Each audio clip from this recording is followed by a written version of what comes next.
Hey, salut la team, ça y est, je suis de retour. Alors, je suis pas en 100% en forme, mais à 95. Voilà, ça suffira. Je pense que les 5% qui manquent, eh ben, j'essaierai de les donner dans cette vidéo-là. Alors aujourd'hui, on va parler de Mercato. Et oui, parce que vous l'avez vu dans le titre, Enrique qui est tout proche de partir de l'OM. Pas maintenant, tout de suite, mais pour cet été. Voilà, on en parle dernièrement dans les mauvaises passes, dans la mauvaise passe de l'équipe avec un autre joueur. On va voir un petit peu, on va revenir sur les propos de Molina. Je vais vous donner mon avis sur ça. Et maintenant, il y a beaucoup de clubs qui sont intéressés, et surtout l'Inter. On va en parler dans cette vidéo-là. On va parler aussi de Zerbi. On va parler aussi, pourquoi pas, d'un retour dans l'effectif qui nous fera plaisir en défense. Pourquoi pas, pour remplacer Balerdi. On y va tout de suite après quoi? D'abord, donnez de la force à la chaîne. Mettez un petit like, un petit dislike si ça vous plaît pas. La cloche, si vous vous abonnez bien sûr, si vous voulez être prévenu des prochains contenus, que ce soit live ou vidéo. Et n'hésitez pas à commenter, n'hésitez pas. Allez les amis, on part sur quoi? Sur l'introduction, on change d'écran et on y va tout de suite. C'est parti.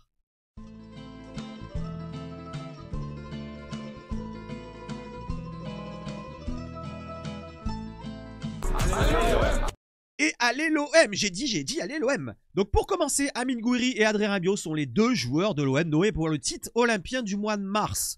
Alors c'est compliqué d'en mettre un meilleur que l'autre, vu que tout le monde a été un petit peu à la ramasse.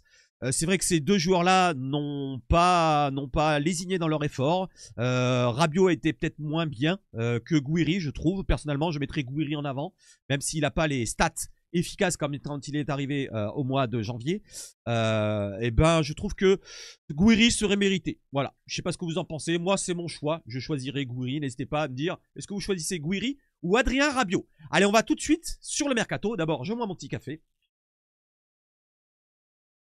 Et on y va tout de suite. Allez, let's go. Et faites-moi un retour son, s'il vous plaît, parce que j'ai fait des réglages dessus, comme ça.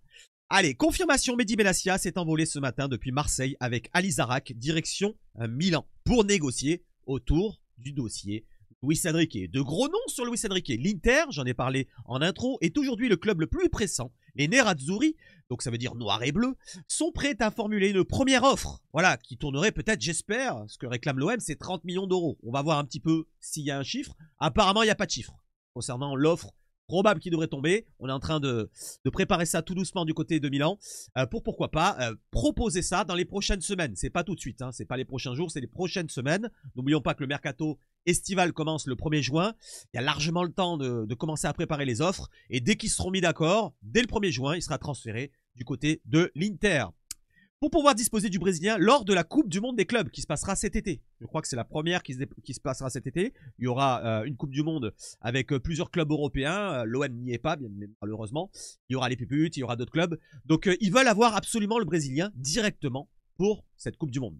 Le Bayern Munich est également très intéressé et a prévu de revenir sur ce dossier à la fin du mois. Le Bayer Leverkusen, avec Xabi Alonso qui est très intéressé, qui a discuté, qui a déjà échangé avec son entourage pour évoquer un éventuel transfert. Donc ça fait quand même deux autres gros clubs européens. Voilà, mis à part l'Inter, on a le Bayern, Leverkusen et enfin des clubs anglais comme Newcastle, comme les reins solides, on le sait très bien avec le pif saoudien. Nottingham Forest aime beaucoup ses qualités, sans approche concrète pour le moment. Donc il y a quand même des portes de sortie pour cet été. Alors moi, je ne suis pas contre un départ de Luis Enrique si on s'y retrouve point de vue financier. Par contre, il faudra remplacer poste pour poste et pourquoi pas doubler ses postes. Bien sûr, si on se qualifie en Ligue des Champions ou même en Coupe d'Europe, en Europa League, il faudra avoir deux joueurs à ce poste-là. Voilà, parce que si on écarte le joueur comme on le fait avec Jonathan Rowe, même s'il ne convient pas parfaitement en QI football, il faut quand même avoir des joueurs en seconde solution au cas où Luis Enrique est moins bien, comme actuellement. Du côté de Foot Mercato, il nous précise que l'Inter va présenter une première offre, comme je vous l'ai dit, le Bayern et le Bayer Leverkusen, Newcastle et Nottingham sont à l'affût. Reste désormais à se mettre d'accord avec Marseille qui pourrait réclamer plus de 30 millions d'euros pour libérer le joueur Luis Enrique. Donc n'hésitez pas à m'estimer un petit peu la valeur de Luis Enrique maintenant. Ne me dites pas, ouais, il vaut 80 millions, je ne le lâche pas à moins 60, moins de 50. Voilà, dites-vous que c'est un joueur qui émerge cette année pour sa première année complète. Que les années précédentes, c'était des prêts à Botafogo, ou alors il était en second couteau à l'OM quand il était chez nous, et il convenait pas parfaitement, voilà, il hésitait toujours. Cette année, c'est vraiment la première année où il confirme, voilà, il confirme vraiment au très haut niveau, au haut niveau, on va dire en Ligue 1, et pour l'instant, il faut attendre plusieurs années pour vraiment que la valeur monte. Là, c'est la première année. On n'a pas de Coupe d'Europe. On le met pas en avant point de vue rayonnement européen. Donc, il l'est que en Ligue 1. Donc, c'est pour ça que la somme, pour moi, de 30 millions correspondrait franchement à de la satisfaction. Moi, ça me satisferait. Si on le vend autour des 30 millions, je dirais, ouais, c'est un bon move. N'oublions pas, on l'a acheté aux environs des 8 millions d'euros, même pas 10 millions d'euros. Ça fait une grosse bascule de 3 à 4 fois le prix dont on l'a acheté il y a quelques années. Et on n'était pas sûr qu'il y arrive à cette valeur-là. Maintenant, il commence à y arriver. Voilà, il a un bon niveau, un très bon niveau par moment. Maintenant, c'est la mentalité aussi sur cette fin de saison qui doit montrer un peu plus. On va voir justement dans les paroles de Romain Molina ce qu'il nous précise dans toutes les reproches. Du côté de Grock, Grock nous a fait un petit retour, un résumé de ce dossier-là sur Luis Enrique. Et il nous dit, basé sur les rumeurs et analyses récentes, Grock, c'est l'intelligence artificielle de Twitter, d'OX si vous voulez. Le transfert de Luis Enrique de l'OM pourrait avoisiner les 30 millions d'euros. Sa valeur a grimpé avec 7 buts et 5 passes décisives en 27 matchs de Ligue 1 cette saison. L'intérêt des clubs comme le Bayern et l'Inter, surtout pour la Coupe du Monde des clubs, parce qu'ils veulent l'avoir vraiment pour cette compétition-là, pourrait faire monter les enchères. Marseille demande environ 32 millions de dollars, 29,5 millions d'euros, environ 30 millions d'euros. Un chiffre cohérent, vu sa forme et son contrat, à rajouter à cela, c'est vrai qu'il a prolongé en début de saison, jusqu'en 2028. Donc ça rajoute encore une petite somme, peut-être. On va peut-être dépasser les 30 millions, mais ça serait franchement un super transfert si on arrive à le faire. Je ne serais pas dégoûté. Ça me dégoûterait si on perd des gros joueurs, bien sûr. Si on les remplace, bah, il n'y a pas de souci. Voilà, il faut faire une rotation dans l'effectif. Et vu la mentalité qu'il montre dernièrement, peut-être que ça sera un mal pour un bien. Allez, on enchaîne les amis. Donc n'hésitez pas à réagir sur le dossier Luis Enrique. Et voyons voir maintenant ce qui a été dit du côté de la vidéo de Molina. Alors de mon côté, je ne l'ai pas regardé. Parce que moi, toutes les personnes qui font des vidéos quand ça va mal pour l'OM, parce que ça fait du chiffre, ça m'intéresse pas trop. Voilà, tous les vautours, comme je les appelle, que ce soit Romain Molina. Alors je dis pas qu'il n'a pas de la vérité dans ses paroles, qu'il ne découvre pas des choses, ou qu'on lui dit pas des choses par un relais qui est dans le club marseillais, des choses intéressantes. Mais ce que je veux dire, c'est que le moment choisi, voilà, une vidéo pour faire du chiffre, eh ben c'est le meilleur moment pour le faire. En fin de saison, l'OM essaie d'atteindre la place européenne. On sait que c'est un début de crise, on enchaîne les défaites. Et c'est maintenant qu'il a fait la vidéo. Comme par hasard. C'est un petit peu comme, allez, degré moindre, c'est un autre dossier, un autre sujet. Un petit Vézirian. Vézirian, ça allait mal pendant un moment. Il s'est dit, tiens, vente OM. Je vais regarder à droite à gauche. Alors, il y a peut-être de vraies infos. Je dis pas le contraire. Mais faire des vidéos maintenant pour Romain Molina, qui il y a quelques jours disait rien quand ça se passait bien, eh ben, je trouve ça un petit peu léger. Voilà. Donc, j'enchaîne et je vous dis juste ce que j'en pense. Gros manque d'exigence à l'OM. On le savait très bien. Point de vue joueur, on le sait très bien, la mentalité laisse à désirer. Dans la direction, par contre, ça rajoute peut-être des choses qu'on ne savait pas. J'ai pas écouté la vidéo. Ceux qui veulent m'en dire plus, n'hésitez pas dans les commentaires, mais ça m'intéresse pas. Voilà, tout ce qui est du bad buzz, tout ça pour le putaclic, le putabuzz, ça m'intéresse pas du tout. Les joueurs, j'en viens d'en parler, la formation et le staff. Donc c'est tout un ensemble, manque d'exigence au total. J'en doute un petit peu, Il peut extrapoler, il peut inventer aussi. Par contre, je dis pas qu'il invente, mais il peut inventer. Besoin absolu du qualification en Ligue des Champions, on le sait, next. Problème de conditions physiques, car trop de congés donnés aux pros. J'en avais parlé, ça fait quelques semaines, quelques mois. J'arrêtais pas de dire, pourquoi ils ont des jours de repos? On perd contre Auxerre, on perd contre Lens. À chaque défaite, allez, 1 ou 2 jours de repos. Je dis, non. Même quand on a des victoires, je dis, allez, tu mets peut-être 1 jour de repos. Mais 2 jours, 3 jours, j'entends des fois. C'est vrai que je l'avais dit dans mes lives, je sais pas ceux qui me suivent, ceux qui me connaissent. Je laisse pas ma langue dans ma bouche, dans ma poche, je sais pas, bon, bref. Et je l'avais dit, je trouve qu'il y a trop de congés, on est trop sympa avec le groupe pro, on devrait être un petit peu plus intransigeant. Et là, maintenant, on le fait en fin de saison quand ça va mal, du côté de la direction, c'est vrai, et du côté du staff surtout, et de Zerbi, c'est vrai que ça, c'est problématique. La gestion est défaillante. Là, je suis d'accord, mais par contre, on le savait, moi je le savais. Personnellement, je le savais en analysant, en voyant un petit peu dans les réseaux ce qu'ils disent, il a 2 jours, il a 3 jours de repos, 4 jours de repos. Ouais, évidemment, c'est bon, ils ont qu'un match par semaine, faut pas déconner. Mason Greenwood et Luis Enrique, on en a parlé assez, il n'y a même pas besoin d'en parler. Voilà, je sais pas pourquoi il le relaye encore une fois. Manque d'implication, on le sait très bien. Voilà. Alors, peut-être que Mason Greenwood, ça c'est son profil, on le savait très bien, il a aucune attache à l'OM. Il arrive d'Angleterre parce qu'il ne peut pas jouer en Angleterre dans des clubs anglais. Et oui, parce qu'il ne peut pas être recruté du côté d'un club anglais, parce qu'il y a son histoire communautaire, je veux dire, extra sportive, qui l'en empêche d'aller dans un grand club anglais ou dans un club moyen anglais qui lui donnerait un plus gros salaire. C'est surtout pour ce domaine-là qu'il est à Marseille. Sinon, il serait reparti en Angleterre. Il n'y a pas de souci sur ça. Donc, lui, il attend d'avoir une grosse offre d'un autre gros club qui donnerait un plus gros salaire. Voilà, moi je pense que on est plutôt sur ça, sur Greenwood, qui a aucune attache à l'OM. J'espère me tromper, j'espère que dans l'avenir il va se reprendre et qu'il va rester même l'année prochaine, s'il peut nous apporter quelque chose. Voilà, pour Greenwood. Pour Luis Enrique, on en parlait juste avant. Est-ce que ce domaine-là d'être monté d'un coup si haut en termes de niveau, parce qu'il était très bas quand il était prêté à Botafogo, il est revenu un peu la queue entre les jambes, il y a Gasset qui lui a redonné confiance. Et le temps qu'il reprenne sa confiance cette saison-là, il a eu la confiance de De Zerbi qu'il a mis à son bon poste, ailier gauche, même en piston, c'est son bon poste aussi. Il a pris confiance, il marque des buts, il fait des passes décisives.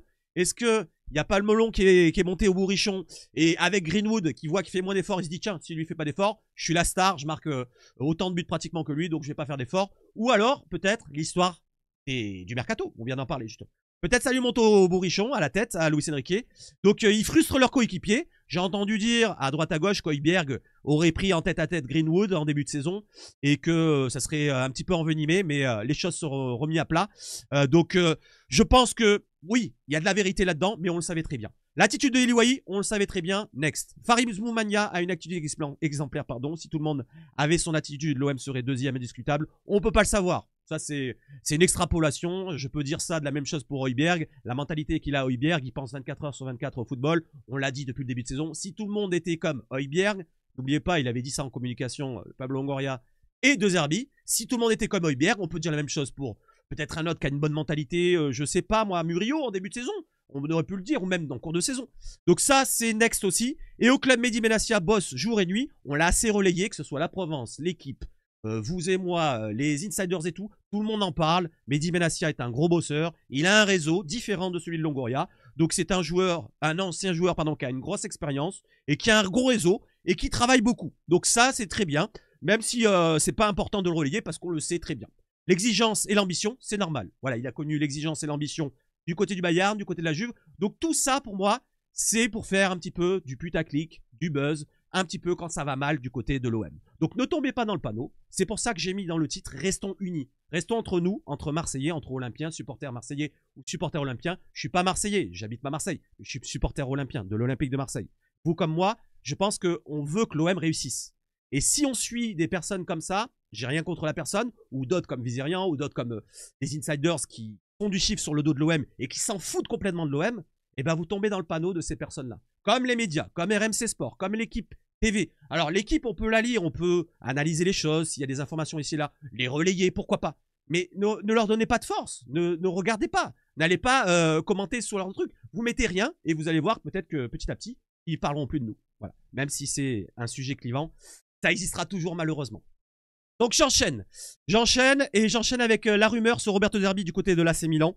Selon la Gazzetta, Guillaume MP nous relaye ça. Roberto De Zerbi est en pole pour le banc du Milan AC.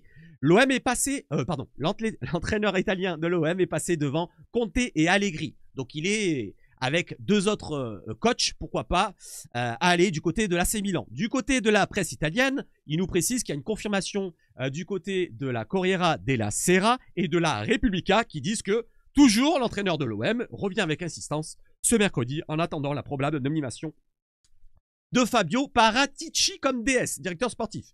Derrière, on a la précision que monsieur De Zerbi est bien appliqué. L'avenir de Roberto De Zerbi n'est pas un sujet en interne. Le club est concentré sur une seule chose, se qualifier en Ligue des Champions. C'est aujourd'hui que c'est tombé du côté d'RMC Sport.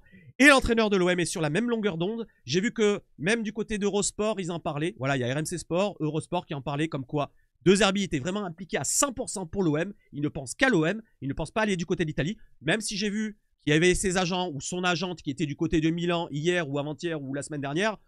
Ne prenez pas attention, ne faites pas attention à ça. C'est normal qu'on prenne un petit peu le pouls à droite, à gauche. C'est normal, on ne sait jamais ce qui peut se passer pour lui. Hein. Il se met comme ça de côté, on ne sait jamais. Au dernier moment, si ça se passe vraiment mal pour lui, eh ben, il partirait la queue entre les jambes.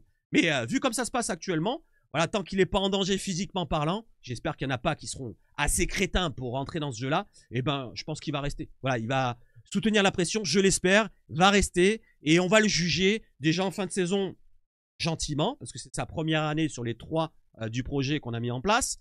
Et l'année prochaine, ça sera plus sérieux. Comme je vous l'ai dit, moi, je jugerai vraiment à partir de l'année prochaine, quand on dépassera le premier mercato de l'année dernière estivale, le mercato hivernal, et le deuxième mercato d'été avec la validation de la personne que vous voyez derrière, Rossi, le chauve, et lui De Zerbi, si c'est lui qui valide les profils, l'année prochaine, si ça fonctionne pas, là par contre, je serai rédhibitoire. Je taperai du poing sur la table et je donnerai mon avis sur De Zerbi. Je donne déjà mon avis sur De Zerbi. Je veux bien qu'on change de système, je veux bien que si, je veux bien que là. Mais ça arrive dans le football qu'il y a des passes qui sont mauvaises. Là, des mauvaises passes, que ce soit avec lui, que ce soit avec Guéret, que ce soit avec n'importe qui, il y a eu des mauvaises passes. Souvenez-vous-en. Voilà, il ne faut pas non plus jeter toute l'eau du bain avec le bébé. Je ne sais pas comment on le dit, bref. Vous voyez ce que je veux dire? Il faut prendre son temps. Voilà, on est sur une première saison d'un projet sur 3 ans. Pourtant, moi, je le dis, je veux à chaque fois des titres. Bien sûr, je suis dégoûté de ne pas avoir de titres. Mais là, on ne peut pas gagner de titres. Voilà, restons concentrés, restons unis sur la fin de saison et encourageons notre équipe. On a des manques dans l'équipe. Le mercato hivernal a été un peu foiré côté défensif, ça on peut le dire. Voilà. Offensivement, on a eu un surplus avec Amine Gouiri. Au milieu de terrain, on a eu l'opportunité de prendre un Benasser qui est un joueur de très haut niveau, même si physiquement il est un petit peu limite. On a pris un Luis Felipe, on s'attendait à le voir. Malheureusement, la communication du club a été un petit peu dégueulasse. Ils nous ont fait attendre. On croyait qu'il allait jouer. Et là, il est un petit peu absent en ce moment. Mais il y a une petite surprise, vous allez voir tout à l'heure. Donc, pour le cycle 3 ans, on y pense. On reste sur ce projet de 3 ans. Et on pense toujours à De Zerbi pour être dans ce projet. Voilà. Pour l'instant, tout le monde est ensemble, en communion. Que ce soit la direction, le coach et Rossi. Et j'espère le plus de joueurs possible. Et vous avec eux. Voilà, les supporters avec eux. Voilà, comme ça, pas contre, que ça se divise pas en fin de saison, qu'on tombe pas un petit peu dans la morose, dans le pessimisme, qu'on reste un petit peu optimiste. Voilà, certains clubs qui sont face à nous vont faire des erreurs aussi. Je pense que Monaco vont pas gagner tous leurs matchs, Nice vont pas gagner tous leurs matchs, Strasbourg vont pas gagner tous leurs matchs, Lille, Lyon, tous ceux qui sont en concurrence avec nous. C'est pas parce qu'on est dans le dur qu'eux ne vont pas l'être. Voilà, réfléchissez-en à ce que je viens de vous dire. Regardez le calendrier, vous verrez que les équipes s'affrontent. Il y a un Monaco-Nice qui va avoir lieu, il y a un Lille-Lyon ou Lyon-Lille, Strasbourg-Nice, ici et là, Nice qui affronte Paris, Strasbourg qui affronte Paris. Vous voyez que finalement, si on regarde bien le calendrier, on peut s'y retrouver. Voilà, il faudra juste passer ce cap-là de déjà gagner ce dimanche. C'est très très important, c'est primordial de relancer la machine, voilà, pour la confiance. Et après contre Monaco, eh ben, selon le résultat de Monaco contre... je sais plus contre qui ils jouent, à Nice, je l'ai dit. Mais on sait jamais, ils peuvent perdre. Et ben on serait déjà devant. Un match nul là-bas, ça serait intéressant. Comme il avait dit mon cher ami Yacine, si tu me regardes. Donc je suis d'accord avec toi. J'enchaîne avec De Zerbi justement, la confirmation que finalement, De Zerbi selon toute vraisemblance ne sera pas le prochain entraîneur de l'AC Milan selon Daniel Longo. C'est un journaliste de Calcio Mercato si je me trompe pas. Oui c'est ça. Antonio Conte est très apprécié et serait en pôle. Donc ça serait Antonio Conte plutôt qui irait du côté de l'AC Milan. Après, ça parle du rêve de Guardiola. Voilà, il rêve de Guardiola du côté de l'AC Milan. Guardiola est moins bien du côté de City. Pourquoi pas, ils peuvent y penser. Donc Guardiola, si tu veux aller du côté de l'AC Milan, qu'on arrête de nous faire chier avec cette info, vas-y tout de suite. Allez, casse-toi. Allez, on enchaîne. Trêve de bavardage, c'est fini pour De Zerbi. Et la bonne nouvelle, la voici, la voilà. Annoncé potentiellement out jusqu'à la fin de saison, Luis Felipe Ramos a repris l'entraînement individuel et pourrait retrouver l'entraînement collectif la semaine prochaine. Donc il ne jouera pas contre Toulouse. Voilà, parce que la semaine prochaine, le match sera passé. Mais pourquoi pas, le défenseur de l'OM pourrait être de retour dans le groupe pour le match contre Monaco. Donc à Monaco, on aurait peut-être le retour de Luis Felipe. Ce serait bien. Franchement, une solution supplémentaire en défense pour remplacer Balerdi, eh ben, ça serait le joueur idoine, le meilleur joueur qu'on a dans l'effectif, mis à part Balerdi, pour jouer dans l'axe de la défense. Cornelius, on l'a vu contre Auxerre, c'était pas mal, mis à part son carton rouge, mais ça manque peut-être de vitesse. Voilà, lui aussi, il n'est pas très rapide non plus, mais il a un peu plus d'expérience au très haut niveau. Certes, il n'a pas l'adaptation encore qui est certaine, mais ça nous ferait un bien. Ça nous ferait un bien pour notre défense, je l'espère en tout cas. On verra bien quand il reviendra, mais plus probablement face à Montpellier. Donc, contre Monaco, il y a un petit doute, c'est encore incertain, mais contre Montpellier, ça serait fort probable qu'il pourrait jouer au Vélodrome. Ça sera OM Montpellier, le match d'après Monaco, en espérant qu'on soit encore en course. Donc, bonne nouvelle, mauvaise nouvelle. Alors, par contre, vous allez voir, c'est contradictoire. Je vous mets deux informations. Pierre-Emile Højbjerg, toujours en phase de réathlétisation, devrait être absent pour le match contre Toulouse, selon la Provence d'aujourd'hui. Maintenant, je vous montre une autre information. Alors, je ne sais pas si la source est très fiable. OM Fada, voilà, c'est un compte qui a 20 000 abonnés sur Twitter. Il nous dit, on se dirige bel et bien vers un changement de système. Ça, on le pense tous. On n'arrête pas d'en parler depuis quelques jours. Et le passage à une défense à 4 contre Toulouse. Ça, c'est net et précis. Retour de Murillo. Retour de Murillo, on entend parler aussi depuis quelques jours. On va le penser que c'est vrai. Donc, il y a un retour de Murillo et Højbjerg. Par contre, là, il précise Højbjerg dans le 11. Reste à savoir pardon, qui occupera les deux postes derrière entre Cornelius Kondogbia, Rongier, Murillo, voire Højbjerg. Pour OM Fada, moi je reste un petit peu plus sur l'info qui est sortie de la Provence. Mais si cette info-là est réelle, pourquoi pas, on peut nous le cacher, on sait jamais, on peut tout nous cacher. Eh ben, je valide, j'aimerais bien qu'Højbjerg soit de retour dans le groupe. Parce que déjà, rien que par sa mentalité, il va leur montrer un petit peu que, voilà, il faut se reprendre un petit peu. J'espère en tout cas qu'il y a des joueurs qui vont reprendre un petit peu le flambeau. Que ce soit les Rabiot, qui a eu un lourd discours après le match contre Reims, sur l'antenne de Bein. Que ce soit d'autres joueurs qui sont dans le groupe, très importants, dans le discours, dans les paroles et dans les gestes. Parce qu'il faudra aussi sur le terrain répondre présent. Maintenant pour la compo face à Toulouse. Alors je vous ai fait une compo qui ressemble à celle de Yacine quand il est passé dans le live pour ceux qui étaient là. Donc à 4-2-3-1 parce que si on passe en 4 défenseurs, je ne sais pas si on mettrait un 4-3-3. Personnellement je préférais voir un 4-3-3 pour mettre peut-être Benasser dans le milieu de terrain. Mais là si on met un 4-3-3 actuellement avec l'absence de Højbjerg, je le compte comme absent, pardon. Je mets Merlin, Kondogbia, Cornelius malheureusement dans l'axe. Alors on pourrait mettre Murillo à la place de Cornelius ou Kondogbia pour avoir un gaucher et un droitier dans la défense axiale. Et à droite, mettre Dedic. Voilà, dites-moi si vous faites comme ça. Faites-moi votre propre compo contre Toulouse en dessous. Et mettez-moi Højbjerg absent par contre. Et Rabiot devant la défense avec Rongier. Alors, c'est un petit peu comme il a dit, comment dire, je sais plus comment on dit. Parle aux anges, comment on dit. C'est... Ah merde, je cherche le mot. Bon, vous allez me le dire. Voilà, donc c'est un peu décalé, c'est-à-dire que Rongier sera vraiment en point de basse et Rabiot sera un petit peu entre deux, c'est-à-dire presque relayeur, point de basse. Il viendra aider Rongier quand on sera en phase défensive. Et Nadir aussi sera là aussi dans le cœur du jeu à recaler un petit peu dans le jeu en termes de relayeur et en créateur offensif. Alors certes, c'est pas un joueur qui est terminé pour ma part, je pense à Bilal Nadir, mais il a quand même une bonne patte gauche. Il peut pourquoi pas trouver une dernière petite passe, je sais pas moi, trouver un éclat, à faire une passe pour le côté droit, pour le côté gauche, pour Luis Enrique ou dans la surface pour Gouiri. Voilà donc un petit peu cette attaque avec Luis Enrique à gauche, Greenwood à droite et Gouiri en pointe. Alors si Luis Enrique est vraiment à penser à son avenir personnel, je l'écarterai et je mettrai Jonathan Rowe. Certes, il est peut-être moins bien lui aussi. C'est vrai qu'on a beaucoup de joueurs qui sont moins bien. Mais ça relancerait peut-être Jonathan Rowe et ça ferait comprendre avec Luis Enrique que s'il n'est pas vraiment impliqué, concentré à 100% pour l'OM cette fin de saison, eh ben il sera sur le banc, tout simplement. C'est pas parce qu'il a marqué 7 buts ou 9 buts ou 10 buts, j'en sais rien. C'est parce que juste qu'il ne s'est pas impliqué, tu joues pas, tout simplement. Comme Greenwood, s'il n'est pas impliqué, tu joues pas. Ça sera à droite Rowe ou peu importe le joueur que vous voulez voir. Peut-être Dedic aussi. Voilà, pourquoi pas. Voilà donc la compo. N'hésitez pas à me dire ce que vous en pensez. Si vous validez celle-là, ou faites-moi la vôtre en 4-2-3-1 s'il vous plaît. Pas en 4-3-3. Je veux un 4-2-3-1 dans les commentaires. J'enchaîne avec les deux dernières informations avec l'OM qui fête encore ses 125 ans. Alors je dis encore, parce qu'en début de saison contre Nice, et j'y étais au stade d'ailleurs au Vélodrome, contre Nice le 14 septembre, on s'en souvient, le maillot... Ah bah je l'ai là. Le maillot qui est pas rangé. Le maillot des 125 ans, voilà, le blanc. Alors là, vous voyez que c'est un petit peu scintillant parce que j'ai mis le vert. Voilà, ce maillot-là qui a été présenté avec le maillot noir aussi du gardien, Geronimo Rulli. Donc là, ça sera pas une présentation de maillot, mais ça sera un match. Voilà, un match, une rencontre sans précédent. Opposera deux équipes mêlant différentes générations d'anciennes gloires du club. Assistez à un événement exceptionnel et venez rencontrer les légendes olympiennes. Plus d'informations sur le site de l'OM. Donc je vous conseille d'aller sur le site de l'OM pour avoir plus d'informations. Ça sera il n'y a pas marqué. Je crois que c'est le 2 mai. 2 mai, 5 mai, un truc comme ça. Je ne me rappelle plus la date exacte.